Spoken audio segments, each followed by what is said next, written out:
नमः शिवाय 108 बार ही क्यों, 10-11 बार क्यों नहीं? 108 बार ही क्यों? नमः शिवाय 108 बार ही क्यों, 10 या 12 बार क्यों नहीं? ये है जिज्ञासा। इसके लिए पहले तो हमको ये समझना होगा कि जो भी जप करने की विधि होती है भारत देश में, जप करने की जो विधि है, जो माला पे की जाती है, चाहे वो रुद्राक्ष के माला पे हो, चाहे कमल गट्टे के माला पे हो, या तुलसी की माला हो, कोई भी माला, जब माला पे हम जप करते हैं तो उसकी गणना 108 होती है। 27 नक्षत्र हैं, 4 दिशाएं हैं, उनका जो है मूल आता है 108, तो उसके कारण इसकी गणना 108 के रूप में की जाती है, की गई है। लेकिन नमः शिवाय शिव को प्रणाम करने की जो विधा है, साहब हरिंद्रानंद जी ने कहा कि आप अपने लौकिक कष्ट को दूर करने के लिए माला पे जप कर सकते हैं, लेकिन शिव के शिष्यों के लिए लौकिक और पारलौकिक दोनों मनोरथ सिद्ध होते हैं, दोनों कष्ट दूर होते हैं जब वो करता है अजपा जप। यानी अजपा जप एक ऐसी विधि जप की जो सर्वोत्तम विधि मानी गई है और जिसको करने में गणना नहीं होती है, आप उसकी गिनती नहीं करते, क्योंकि जन्म लेने के समय से जो सांस शुरू होती है मृत्यु के समय तक वो सांस चलती रहती है। तो जैसे ही जन्म लेता है बच्चा, तो सबसे पहले हम लोग कहते हैं कि बच्चा रोया कि नहीं। क्यों? क्योंकि जैसे वो सांस लेना शुरू करता है तो सबसे पहले वो जोर से रोता है, तो सांस शुरू होती है उसकी। यानी सांसों की माला पे सिमरूं मैं शिव का नाम, सांस की माला पे मैं अपने शिव का नाम सिमर कर रही हूँ, सिमरन कर रही हूँ, ताकि आने वाले समय में मेरा जीवन हमेशा शिव को प्रणाम करने की दिशा में चले, शिव को प्रणाम करने के भाव में रहे। तो 108 की गणना तो नक्षत्र और ज्योतिषीय है, लेकिन शिव शिष्यों के लिए सर्वोत्तम विधि मानी गई है अजपा जप। सांस लेते हैं तो नमः, छोड़ते हैं तो शिवाय। यानी नमः और शिवाय का ये जो आना और जाना है सामान्य गति पे, ये सबसे सुंदर तरीका है शिव को प्रणाम करने का, क्योंकि शिव को प्रणाम आप कहीं भी किसी भी अवस्था में कर सकते हैं। नमः शिवाय एक ऐसा मंत्र है जिसको करने के लिए या जिसको जपने के लिए कोई स्थान, कोई पात्र, कोई नक्षत्र, कोई योग, कोई राशि कुछ भी महत्व नहीं रखती। आप किसी भी समय नमः शिवाय का प्रयोग कर सकते हैं। हर वक्त जब भी आप ये करते हैं उसका फलाफल, उसका परिणाम, उसका रिजल्ट एक ही होगा, शिव को प्रणाम करना। तो सबसे सुंदर विधि ये है। तो निवेदन है कि आप माला पे करते हैं तो जरूर करिए, उसको भी 24 घंटे में एक बार तो जरूर करिए। लेकिन इसके साथ साथ जितनी देर भी आपका मन महादेव पे टिकता है उतनी ही देर सही। महादेव पे टिकता है का अर्थ हुआ कि महादेव आपके ध्यान में कैसे हैं, कैसे आते हैं। कोई कहता है मुझको शिवलिंग दिखाई देता है, कोई कहता है मुझको मूर्ति दिखाई देती है, कोई कहता है तस्वीर दिखाई देती है, कोई कहता है शून्य है, कुछ भी नहीं दिखाई देता। चाहे महादेव किसी रूप में आपको मन में स्मरण में आते हैं, मन में याद में आते हैं, लेकिन एक प्रणाम किया हुआ परिणाम बदल देता है बहुत सारे। आपका एक प्रणाम अनेक परिणाम लाते हैं। तो महादेव को किया हुआ एक प्रणाम भी काफ़ी है इस जीवन के लिए। उनको प्रणाम करने की कोशिश करिए। ये कर्म कांड नहीं है, ये कोई काम करने का तरीका नहीं है, ये प्रणाम करने की विधा है। ये कोई काम नहीं है कि हमको ये कर देना है मशीन की तरह। ये हमारे मन में, कहते हैं साहब ने भी कहा है कि शिव को प्रणाम भाव युक्त मनन है। ये भाव युक्त यानी इस प्रणाम में भाव होना चाहिए। शिव को प्रणाम करने का मनन यानी मन जिसको बार बार दोहराए, मन जिसको दोहराता जाए, ऐसा प्रणाम शिव को प्रणाम हो जाए। एक प्रणाम हो जाए तो इस जीवन की नैया तो ऐसे ही पार हो जाएगी। आइए और कोई। दूसरी जिज्ञासा है, क्या शिव प्रथम गुरु है और भगवान शिव को ही क्यों गुरु बनाया? क्या शिव प्रथम गुरु है और भगवान शिव को ही गुरु क्यों बनाया गया? तो प्रथम गुरु यानी जहाँ से गुरु परंपरा शुरू होती है, तो जब हम अपने इतिहास पर दृष्टि डालते हैं या हमारे समाज में, दुनिया में जब ऋषि मुनि आए या ऐसे शास्त्र लिखे गए जिससे हम अपने इतिहास की एक झलक पाते हैं, उसमें लिखा है कि शिव आदि गुरु हैं। आदि गुरु का अर्थ ही होता है जहाँ से प्रारंभ हो, आदि अनंत, आदि जहाँ से शुरू हो और अंत जहाँ या अनंत जो भी हो, अनंत यानी कि चलता ही चला जाए, अंत जहाँ जाके वो समाप्त हो जाए। आदि गुरु यानी शिव प्रथम गुरु कहे गए हैं और प्रथम शिष्या माँ भगवती को कहा गया है। तो इसका जिक्र शास्त्रों में आया है कि माँ भगवती पूछती हैं महादेव से, ओ लॉर्ड व्हाट इज तंत्र? हे महादेव, हे शिव, तंत्र क्या है? एक शिष्या के रूप में वो शिव से गुरु मानकर पूछ रही हैं। गुरु के रूप में शिव उत्तर दे रहे हैं कि तंत्र is nothing but love and surrender. तंत्र और कुछ भी नहीं है प्रेम और समर्पण के सिवा, प्रेम और समर्पण, बस यही है तंत्र। तो ये दृष्टांत दिखाता है कि आदि गुरु शिव स्वयं है और प्रथम शिष्या माँ भवानी को कहा गया, शिव की शक्ति को कहा गया। क्योंकि जैसे ही दुनिया बनी, शिव ने इच्छा की है दुनिया बनी, जैसे ही ये सृष्टि सृष्ट हुई, ये सृष्टि जो सृष्ट हुई है, बनी है, इस सृष्टि को चलाने के लिए ताकत, ऊर्जा की जरूरत है, शक्ति की जरूरत है। तो शक्ति की इच्छा में ही, शिव की इच्छा में ही वो शक्ति प्रकट होती है और उसी को हम कहते हैं माँ भवानी है, वो शिव की ही शक्ति। तो शिव प्रथम गुरु कहे गए और माँ भवानी प्रथम शिव की शिष्या कही गई है। अब है कि भगवान शिव को ही हम गुरु क्यों बनाएं? तो आप ऐसा नहीं है, आप गुरु किसी शरीरधारी को भी बना सकते हैं, लेकिन अगर वो उपलब्ध ना हो तो आप क्या करिए?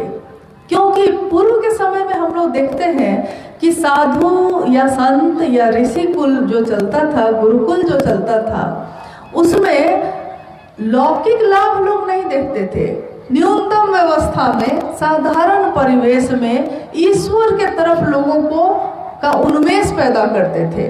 वो साधु, वो ऋषि उस समय एक सामान्य व्यवस्था में दिखते थे और सामान्य व्यवस्था में रहते हुए भिक्षा मांगकर अपना भोजन कर लिया और लोगों को ईश्वर का रास्ता दिखाया। लेकिन उस समय की गुरु शिष्य परंपरा में और अभी की गुरु शिष्य परंपरा में काफ़ी अंतर आ गया है। अभी की गुरु शिष्य परंपरा भी है, कुछ गुरु अच्छे भी हैं, ऐसा नहीं कि सारे के सारे ऐसे हो गए हैं। जैसे आप भी कुछ अच्छे हैं और कुछ कम अच्छे हैं, बुरा तो नहीं कह सकते हम, लेकिन गुरु बनकर व्यक्ति को ठगना नहीं चाहिए। गुरु एक ऐसा शब्द है जो हमारे जीवन का आधार बन जाता है। तो गुरु बनकर अगर हम ईश्वर तक पहुंचा सकते हैं, तब तो हमको लोगों को ये काम लोगों के बीच जाके करना चाहिए। लेकिन आज गुरु और शिष्य परंपरा में वैसे गुरुओं का अभाव हो गया है जो ईश्वर तक पहुंचाने की सामर्थ्य रखते हो। अगर वो बात भी करते हैं तो वो कुछ दायरा बनाते हैं, यानी कि कुछ नियम बनाएंगे, कुछ वर्जना होगी, कुछ बंधन होंगे। या तो आप ब्रह्मचार्य व्रत लेकर आइए, गृहस्थ आश्रम छोड़कर आइए, या तो आप मांसाहार छोड़कर आइए, या तो आप 100 या 1000 बार मंत्रों का जप करिए, बैठिए, कुल कुंडलनी साधना करिए, उपासना करिए। यानी कि कुछ विशेष शर्त होगी जिसके अधीन अगर आप जाएंगे तभी वो गुरु ईश्वर की तरफ आपको लेकर चल सकेंगे। लेकिन जैसे ही हम कहते हैं भगवान शिव, जगत के गुरु शिव मेरे गुरु हो सकते हैं, वैसे ही ये सीमाएं, ये वर्जनाएं, ये बंधन, ये सारे टूट जाते हैं। सारी सीमाएं टूट जाती हैं। ये जाति हमने बनाई, ये बंधन भी हमने बनाया, ये धर्म भी हमने बनाए हैं। शिव ने कुछ भी नहीं बनाया था। शिव ने तो ये दुनिया बनाई, इतनी सुंदर दुनिया। शिव ने तो लोग इंसान बनाए। शिव की सबसे सुंदर रचना, शिव ने प्रकृति बनाई।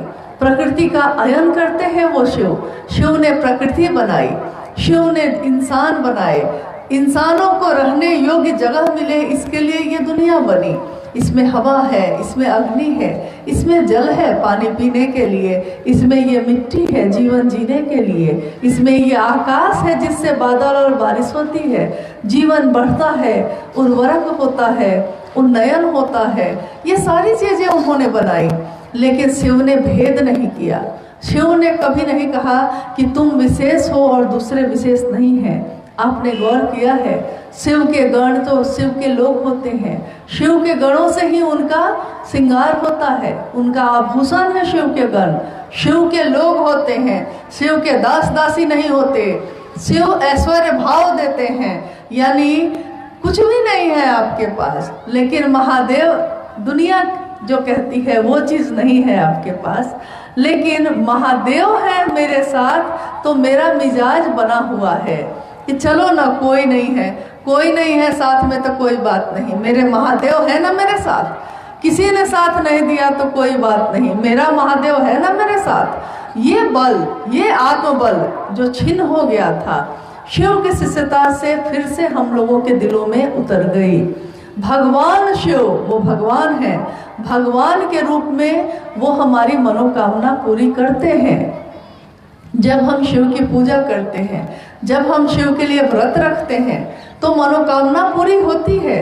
और अगर जगत के लोगों की मनोकामना पूरी नहीं हो तो कोई शिव तक जाएगा भी नहीं, कोई गुरु के रूप में उनको पुकारेगा नहीं, तो शिव तक लोग जाते हैं, मनोकामना पूरी होती है। ईश्वर के रूप में महादेव जो आप मांगिए दे देते हैं, लेकिन गुरु के रूप में महादेव जो आप मांगिए सो न देंगे, वो देंगे जो मेरे लिए सही होगा, अच्छा होगा। जैसे रावण और राम की कहानी हम सुनते हैं। रावण सबसे बड़ा भक्त था शिव का, तीनों लोगों का पति, यहाँ तक कि सोने की लंका भी शिव ने उसको दे दी। तो सोने की लंका का पति, तीनों लोगों का पति, मतलब इतनी ताकत, इतनी शक्ति, इतनी भक्ति कि महादेव की भक्ति की तो महादेव ने वरदान ही दे दिया, 10 सिर जिसके। लेकिन इन सारी चीजों को लेने में एक ही चीज उससे भूल हो गई, एक चीज की चूक हो गई। सब कुछ तो मांगा महादेव से, इन चीजों को चलाने का ज्ञान नहीं मांगा। ज्ञान नहीं था तो नतीजा क्या हुआ दुनिया जानती है। ज्ञान के अभाव में हमेशा विध्वंस ही होगा, विनाश ही होगा। मोटरसाइकिल खरीद ली है हम लोगों ने, लेकिन मोटरसाइकिल चलाने नहीं आती है। बेटा अभी थोड़ा थोड़ा बड़ा हुआ है और कहता है कि मोटरसाइकिल चलाना ही है हमको, उसने सीखा नहीं है, मोटरसाइकिल खरीद कर आपने दे दिया है।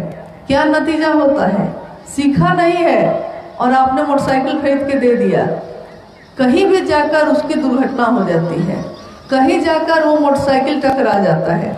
मतलब कि चलाने का ज्ञान नहीं सीखा तो सामान है आपके पास, लेकिन उसको चलाने नहीं आता तो विध्वंसकारी वो हो जाती है। हमारे घरों में अब पता नहीं आप खाना किस पे बनाते हैं, लकड़ी के चूल्हा पे बनाते हैं या गैस के चूल्हे पे? लकड़ी के चूल्हे पे खाना बनाते हैं आप लोग? बनाते हैं। और गैस के चूल्हे पे सारे लोग बनाते हैं। लेकिन जब शुरू में गैस का चूल्हा आया था और लकड़ी के चूल्हे पे खाना बनाने का अभ्यास था हम लोग को, और शुरू में गैस का चूल्हा जब आया था, पहली बार जब घर में आया होगा तो किसी को चलाने आता था? और अगर हमको नहीं चलाने आता और उसको खोल देते और ऐसे ही छोड़ देते तो क्या होता, और आकर उधर से कोई माचिस जलाता तो क्या होता, हाँ, धड़ाम से ब्लास्ट हो जाता। क्योंकि हमने गैस का चूल्हा को खरीद लिया, लेकिन गैस कैसे हम घुमाएंगे, कैसे उसमें आग लगाएंगे और कैसे फिर से बंद करेंगे, अगर ये ज्ञान नहीं है तो मेरे लिए वो विध्वंसकारी ही होगी। तो भगवान के रूप में महादेव हमको आपको सब कुछ दे सकते हैं, लेकिन उसको चलाने का ज्ञान लेने के लिए उनके गुरु स्वरूप से ही जुड़ना होगा। गुरु ही सिखाते हैं जीवन जीने की कला। जीवन सबको मिलता है, लेकिन जीता कोई कोई है। कितने लोगों को आपने जीते देखा है? कितने लोग आपके जीवन में ऐसे हैं जो खराब से खराब परिस्थिति में भी हंसते हुए मिलते हैं आपको? बहुत कम लोग। आप अपने जीवन में चारों तरफ देखिए, जिससे मिलिएगा उसके पास कोई ना कोई दुख है, कोई ना कोई दुखड़ा लेकर वो बैठा है। आप सोचिएगा वो सुखी होगा, लेकिन वो सोच रहा है कि आप सुखी हैं।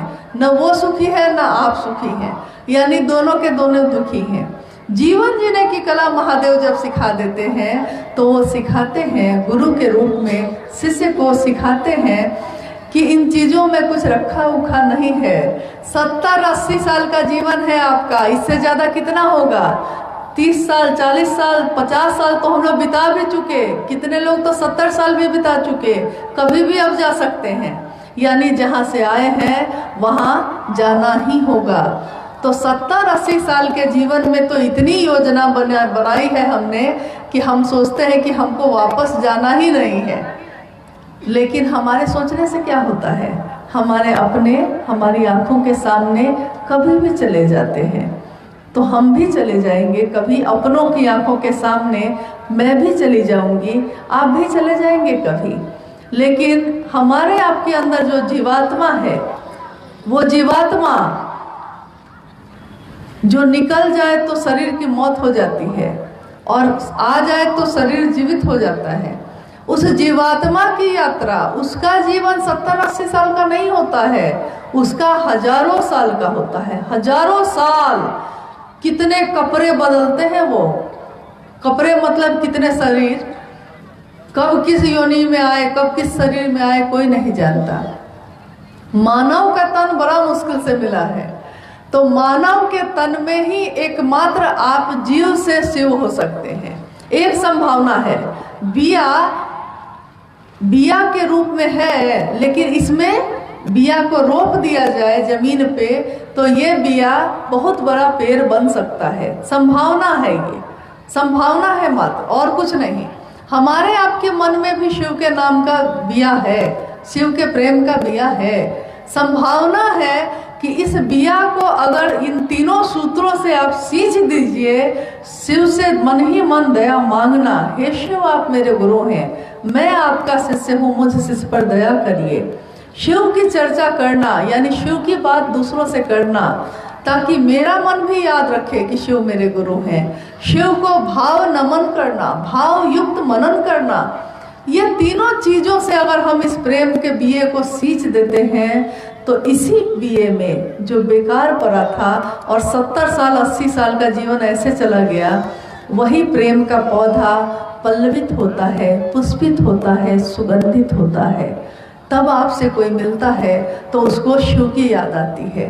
कोई आपसे मिले उसको महादेव की याद आए, कोई आपसे बात कर ले तो उसको महादेव की याद आए, और वो महादेव को भूल नहीं पाए। कौन है ये महादेव? क्या वो जो मूर्तियों में दिख रहे हैं? क्या वो जो तस्वीर में दिखते हैं? इस महादेव का एहसास करने के लिए मन से ही मिलना होगा उनसे, क्योंकि प्रतीक तो है, इनको भी नमन है, इनकी भी पूजा है, लेकिन मन को अपने महादेव से मिलने के लिए तीनों सूत्रों का सहारा लेना होगा। तो भगवान शिव को अपना गुरु बनाना एकमात्र उपाय है हम मानव के लिए। अब कोई ऐसा गुरु नहीं बचा जो शिव से मिलवा सके।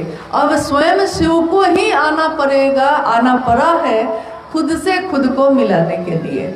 और इसके लिए उन्होंने सहारा लिया किसका? शिव के शिष्य साहब हरिंद्रानंद जी का।